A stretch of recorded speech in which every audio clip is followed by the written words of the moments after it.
Western society is a scam.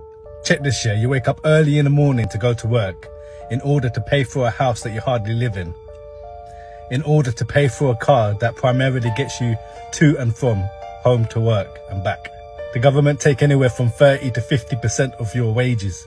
And then there's things like VAT, which means you get taxed on money that's already been taxed. Save up your whole working life for a pension. And at the end of it, the government will take 40 to 50% of that. And then in your old age, you're living off canned soup and bread and water. Mate, we're all getting scammed. Then you got your state pension, which you can't get until you're 130 years old.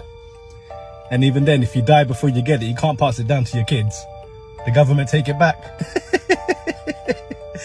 We're getting scammed. Mate, we're all getting scammed. How can you work like 40, 50 hours a week? Like 200 hours a month? You give your life to a corporation, a company. And then halfway through the month, you're struggling to get to the next payday. We're giving our life away for nothing. It's a scam.